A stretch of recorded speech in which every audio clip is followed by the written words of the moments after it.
about where things are with respect to the military support to the State Department in Afghanistan.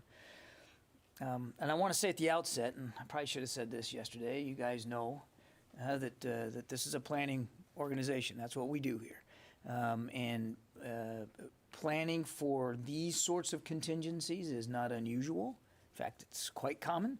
And one of the reasons why we have been able to react as quickly as we did in just the last day or so is because we had plenty of contingency planning in the works, and in fact, a lot of it complete, because we were, and as I've said many times from the podium, watching consistently the security situation on the ground.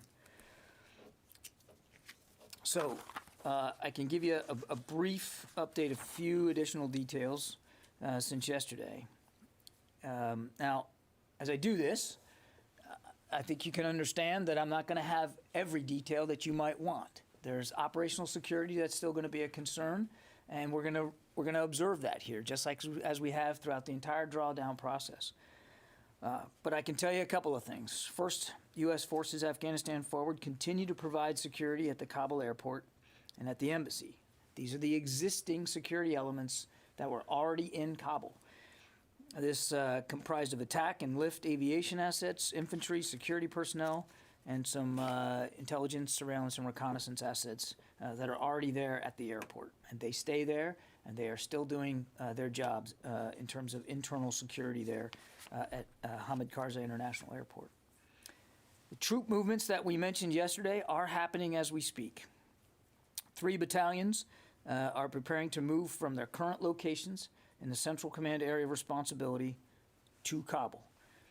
And they consist of a Marine battalion that was already pre-staged in the region and has lift, sustainment, and support capabilities. An infantry, another Marine infantry battalion from a Marine expeditionary unit, and a U.S. Army infantry battalion.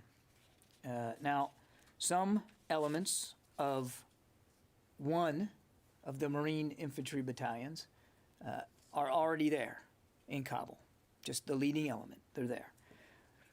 The rest of their forces will continue to flow over the next couple of days, and I expect that by the end of the weekend, the bulk of the 3,000 that we talked about yesterday will be in place. Probably not all, but the bulk. Now, from the United States, the brigade combat team that we mentioned from the 82nd Airborne Division that is prepared to go to Kuwait as a ready reserve force, they are now preparing to deploy. I do not have information that suggests they're on the way right now, but I suspect that in very short order they will start to deploy and to arrive. Movement of some of the enablers that we talked about yesterday, designated to support the special immigrant visa processing in the region, that has also begun.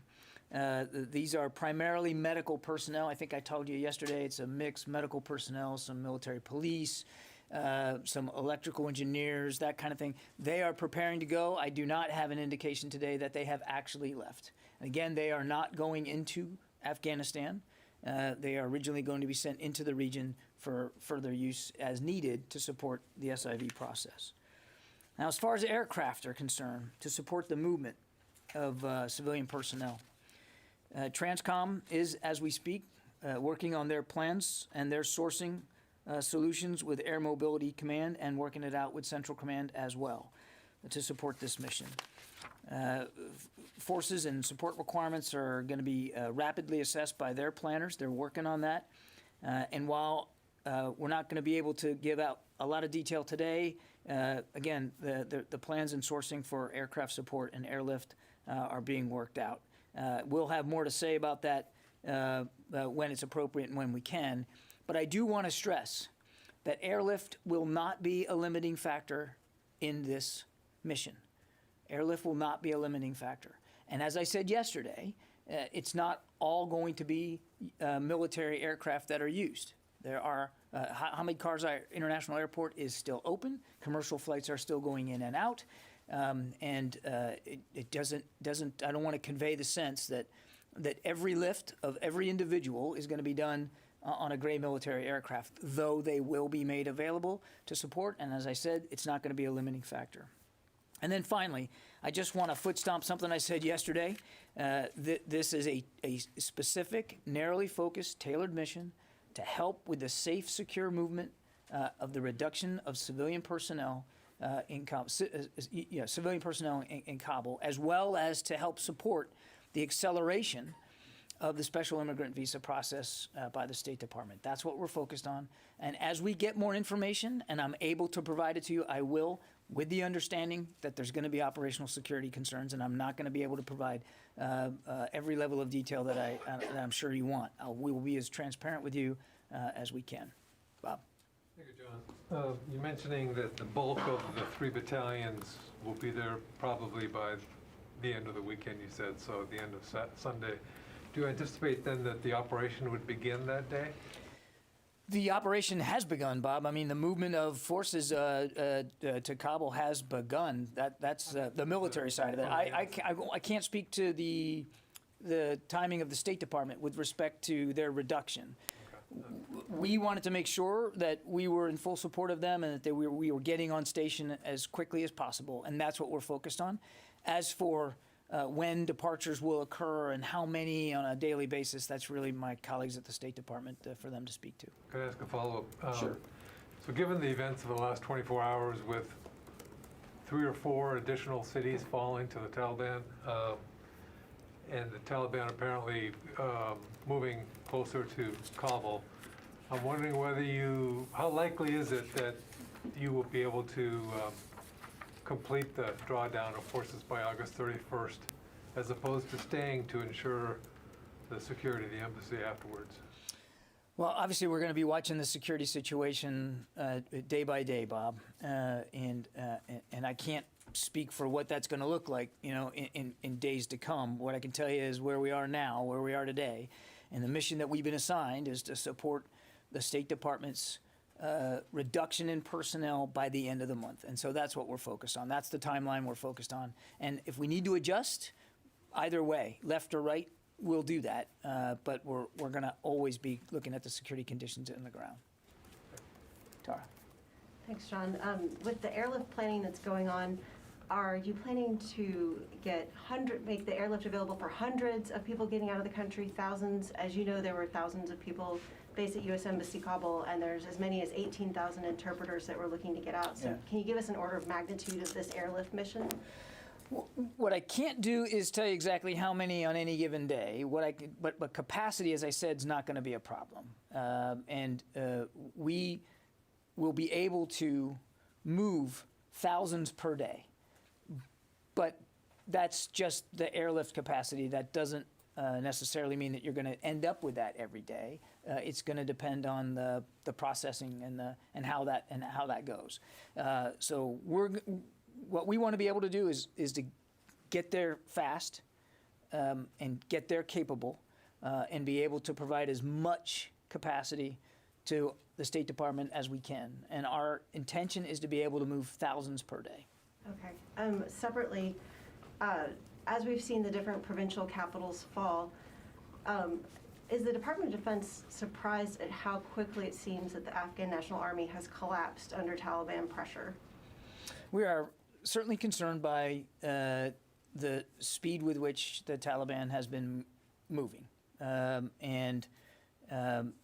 As we've said from the very beginning, that this is and it still is, a moment for Afghan national security and defense forces as well as their political leadership. No outcome has to be inevitable here. I'm not going to speculate about surprise. We're obviously watching this just like you're watching this and seeing it happen in real time, and it's deeply concerning. It's, in fact, the deteriorating conditions are a big factor in why the president has approved this mission to help support the reduction of personnel there in Kabul. So I mean, we're adjusting as best we can given those conditions. And again, this is a moment for the Afghans to unite, the leadership and in the military. No outcome has to be inevitable here. Just one last.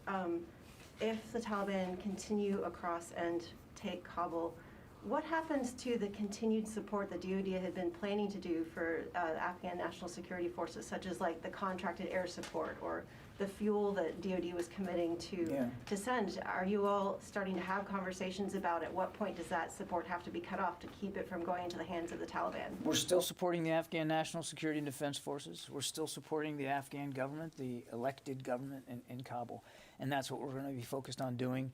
It would be easy to speculate about what the future of Afghanistan looks like right now, but I think we want to focus on what we are doing. We are supporting the Afghans in the field where and when we can. We're still working on contract support for over-the-horizon. We're still making sure we have robust over-the-horizon counterterrorism capabilities in the region so that we can't suffer a threat from Afghanistan again. So we are focused on the security situation as we see it now and what we've got to do, the missions we've been assigned by the commander-in-chief, and I'll let the political situation play out. That's really not something that we're overly focused on right now. Yeah. So you were speaking about the over the horizon. Obviously, the U.S. Has been conducting airstrikes regularly every day for the last few days, and it didn't stop the advances of the Taliban. So if you cannot stop the Taliban from over the horizon, which you are trying to do right now, how are you going to stop Al-Qaeda from over the horizon? Sylvie, the over-the-horizon counterterrorism strikes and capabilities still exist and will exist going forward. We have never said that airstrikes are a panacea. You said, we weren't able to stop the Taliban. We have said from the moment we started drawing down that we're going to continue to support them where and when feasible, with the understanding that it's not always going to be feasible.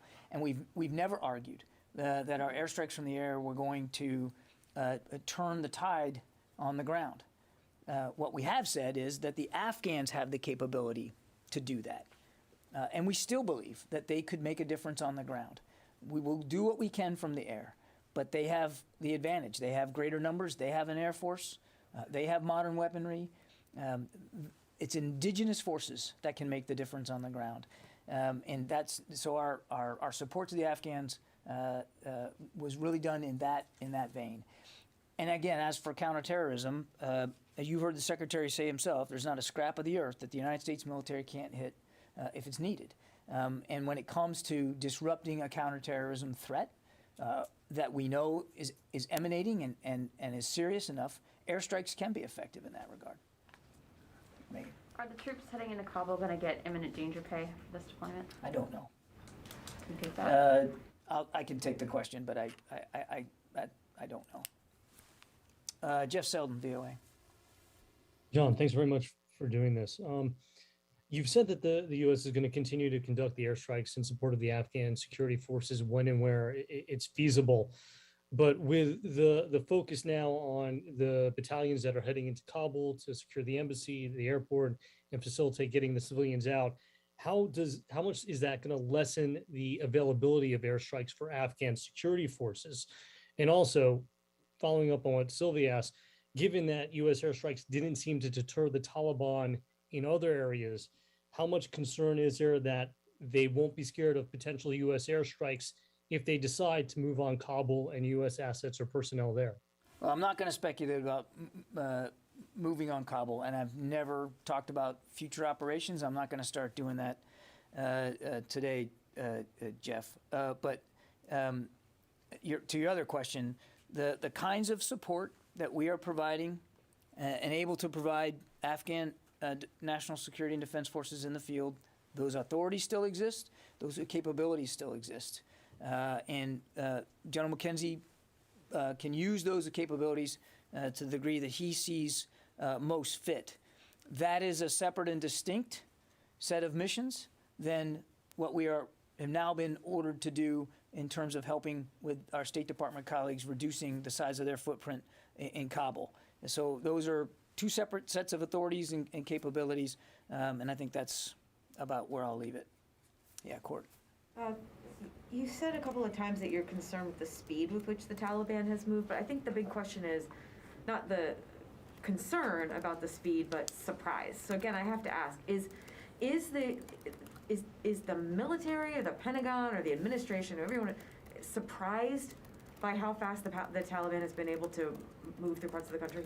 Courtney, we saw the Taliban making advances even before the Biden administration came into office. We saw the Taliban making advances at the district level before the president made his decision. Not like we're seeing now. This is a different ballgame in the last week or so. So, I mean, these specific gains, taking these major cities like Kandahar, Herat, Lashkar looks like it's fallen. I mean, has that caught the military off guard, the speed with which they've been able to do it? We have been watching this from a very early period, right after the president gave us the order to draw down. We certainly have been watching what the Taliban is doing. We have noted, and we have noted with great concern, the speed with which they have been moving and the lack of resistance that they have faced. And we have been nothing but honest about that. And I think I'll leave it there. What about the lack of resistance that they may face in Kabul? Is there a concern that the Afghan military will not fight for Kabul? That's a question for Afghan leadership to determine for themselves. Obviously, as I've said from the beginning, we want to see the will and the political leadership, the military leadership that's required in the field. We still want to see that, and we hope to see that.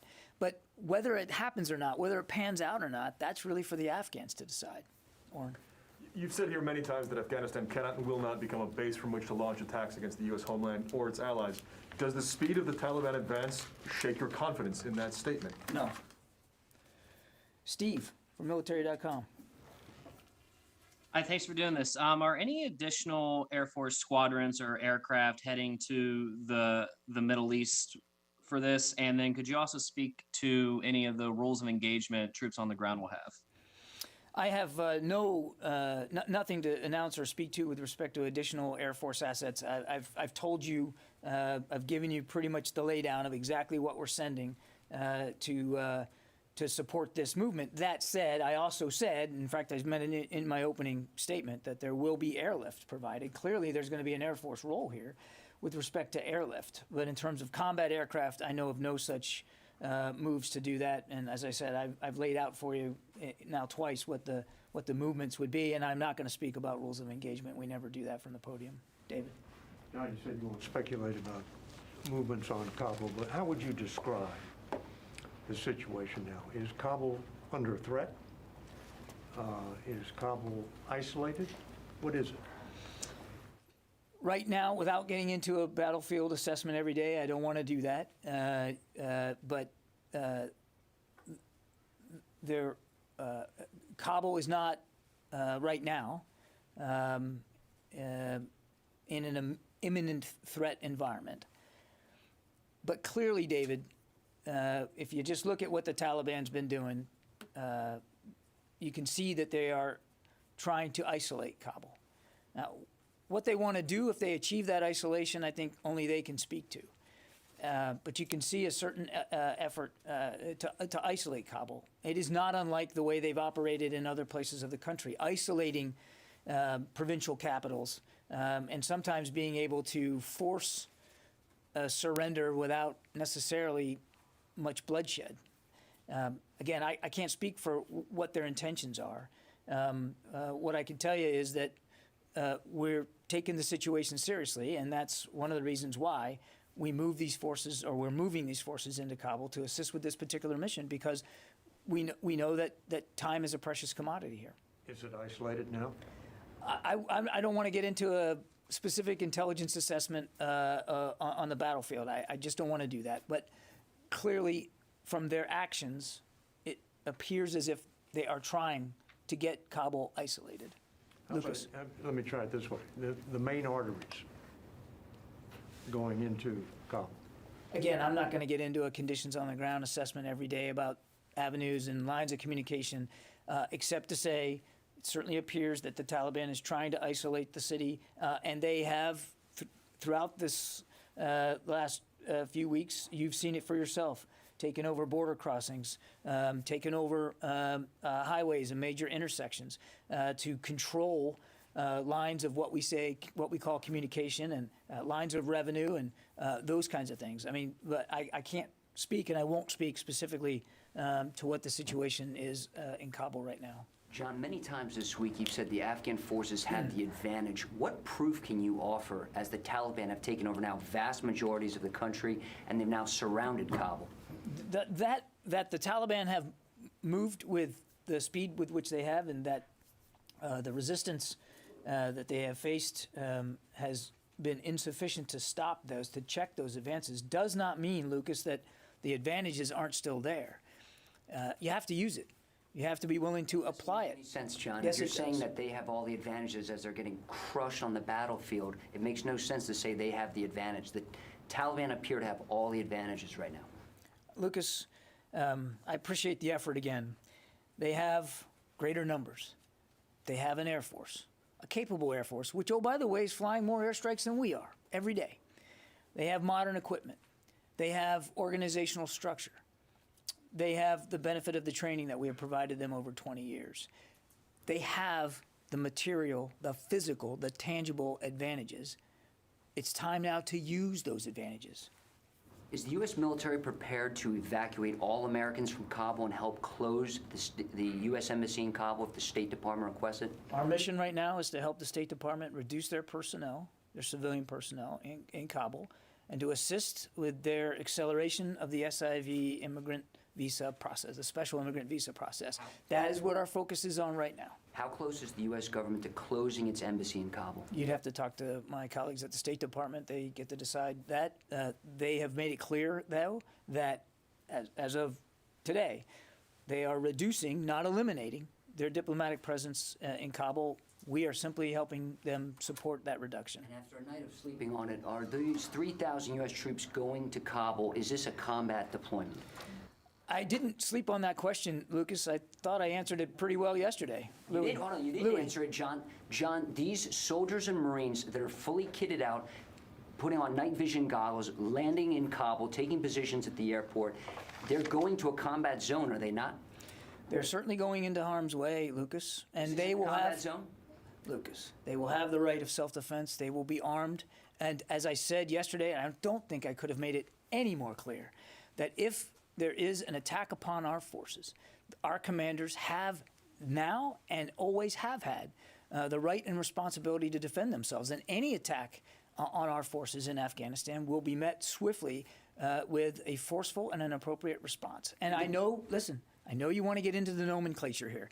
Nobody's walking away from the fact that this is potentially dangerous. In fact, I think one of the things I said at the opening of the press conference was I'm not going to provide a lot of operational detail because we know it's dangerous. We're all mindful of the perilous situation in Afghanistan and the deteriorating security situation, Lucas, and I find it a little I find it frustrating that you're trying to pin me down on a nomenclature here, like we're afraid to say the word combat. After 20 years of being in Afghanistan, we understand what we're facing right now. We're taking the risks very, very seriously, and our troops and their leaders will have all the rights and responsibilities that they need to protect themselves and their comrades. Did the Defense Secretary recommend this withdrawal of American troops from Kabul?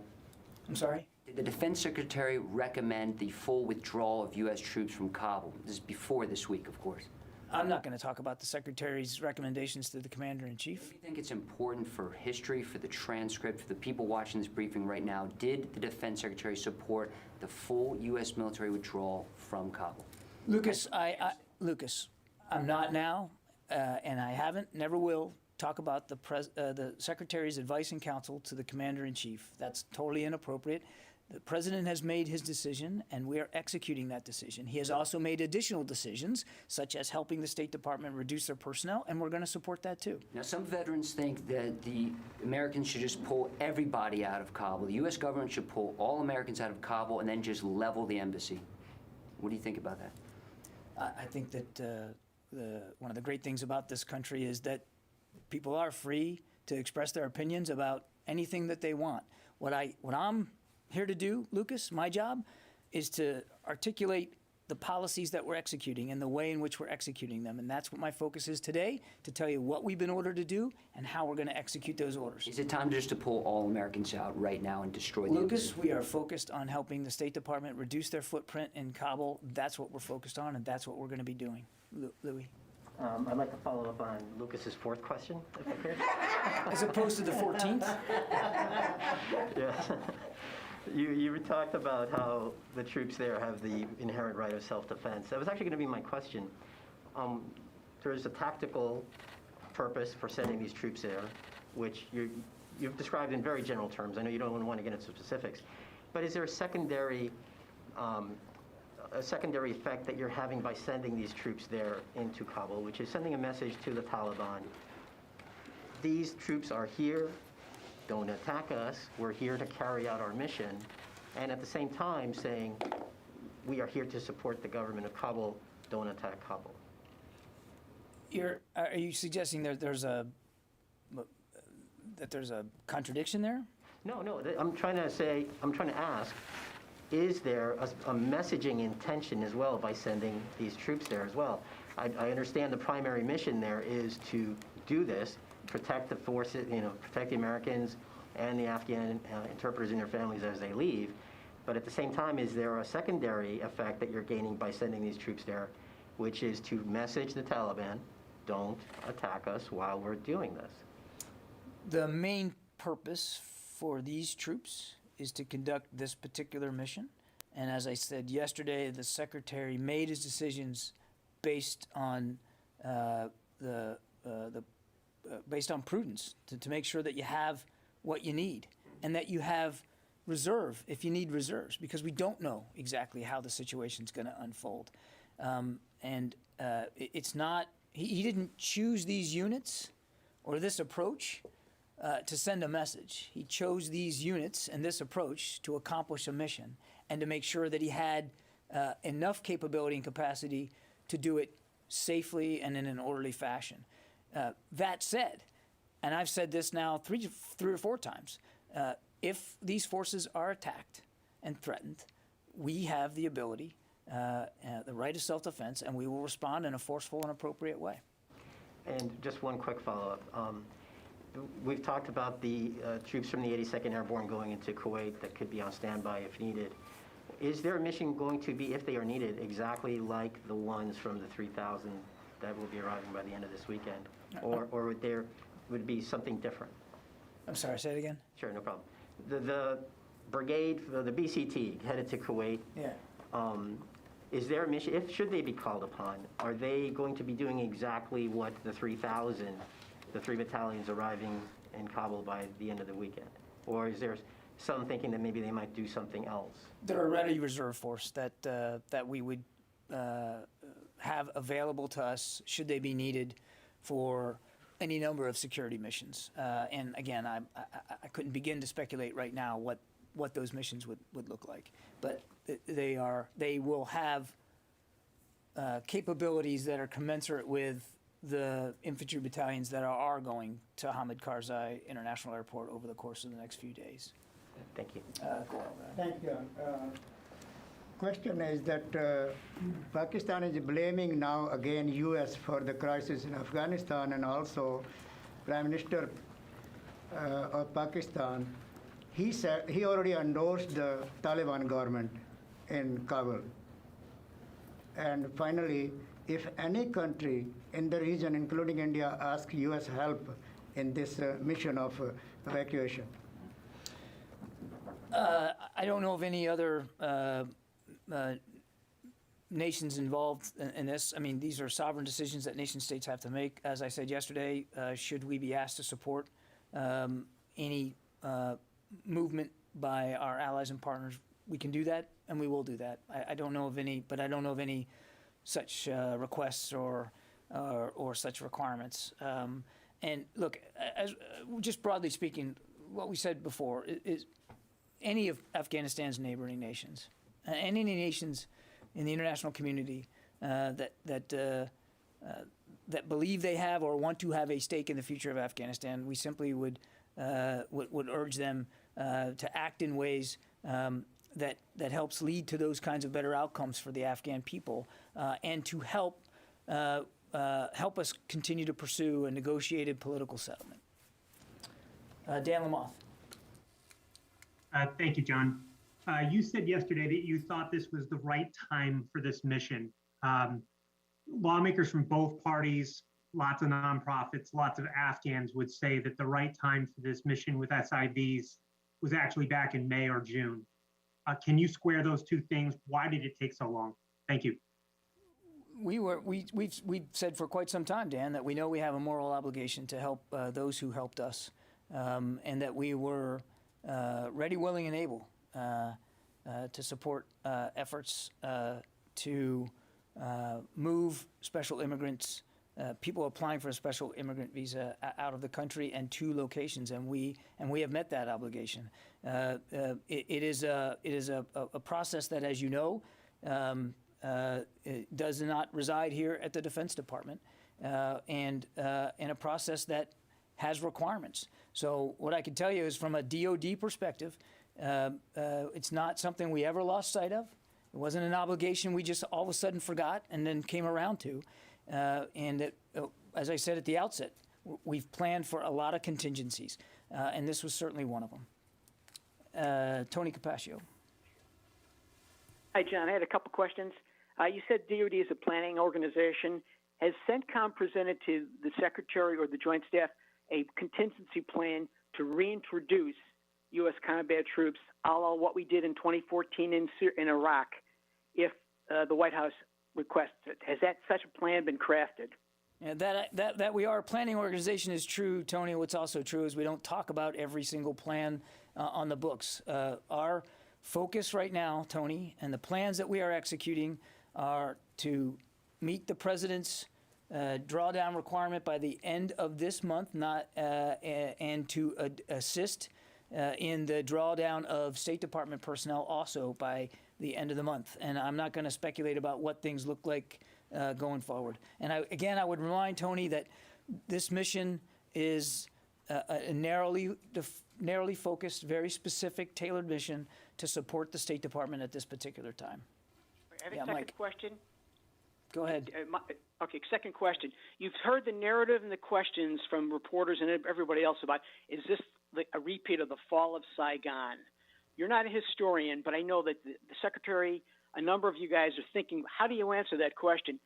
Can you give a sense of where the analogy is apt and where it's a very bogus, fallacious analogy to equate what's going on now with the potential fall of Saigon? Yeah, Tony, what I can tell you is we're not focused on the history of the Vietnam War. We're just not. We're focused on meeting the requirements that we have today. That's where our headspace is. Certainly we've seen the punditry and the commentary. I think it's best to leave that to historians. What we're focused on is making sure that we meet our commitments to our State Department colleagues, and that we continue to meet our commitments while we have the authorities and the capabilities to our Afghan partners on the ground. Is the best historical reference point of Iraq 10 years ago? Mike, go ahead. What's it going to say for our 20-year war in Afghanistan if it ends with the Taliban rolling into Kabul in U.S.-made MRAPs and Humvees and carrying weapons that our allies turned over to them? Look, Mike, again, I'm not able to, I don't have a crystal ball. I can't see the future. And what I can tell you is our troops who deployed to Afghanistan after 9/11 did what they were sent there to do, which was to prevent Afghanistan from being a safe haven for terrorist attacks upon the homeland, and to severely degrade the capabilities of groups like Al-Qaeda. In the process of that effort, a lot of progress was made in Afghanistan, progress which we obviously don't want to see put at greater risk. Going forward, we're going to do a couple of things. We're going to make sure that a terrorist threat can't emanate from Afghanistan again by maintaining robust over-the-horizon counterterrorism capabilities in the region. And we're going to continue to support our Afghan partners bilaterally through maintenance support, through financial support, and we're going to continue to want to see a stable, secure Afghanistan. The other thing I would say is that we want to continue to see that there's a negotiated political settlement here for governance going forward. So that's what our focus is on right now. Do you really think the Taliban is interested in negotiating? They seem not interested in that. I mean, do you really think that they're legitimate negotiating partners? I think that's a question for Taliban leaders to speak to. They have a team in Doha. They have participated in the past in negotiations. Now, whether they're still interested in that or not, I think is for them to speak to. We are still interested in seeing that outcome, and so should the rest of the international community. Can I do one follow-up on Mike's question? Yeah, go ahead. On the weapons, will the U.S. allow, if it looks like the Super Tucanos or other advanced aircraft that we've provided Afghan forces over the years, will the U.S. allow those aircraft to fall into Taliban hands, or are there plans underway to make sure that doesn't happen? I think you can understand why I'm not going to speculate about that, Tara. We've got there is an Afghan Air Force in place. They are flying missions every day.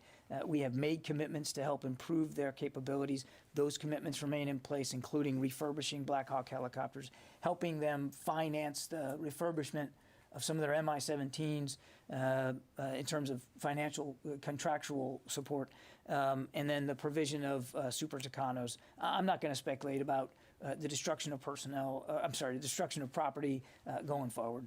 We are going to continue to stay focused on making sure they have the capabilities to use in the field. But would you say that the U.S. would not allow those aircraft to fall into Taliban We are hands? always worried about U.S. equipment that could fall into an adversary's hands, and that's something we never lose focus on.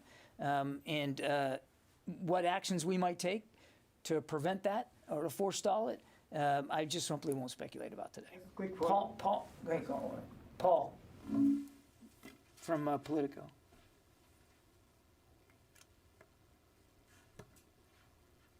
Okay, I guess Paul's not there. Jeff Shogel. Thank you. I just wanted to clarify something you had said earlier. You said with the airlift, the military will be able to move thousands of people per day. Were you speaking specifically about Afghans? So should I say, John Kirby said the military will have the ability to move thousands of Afghans and their families per day?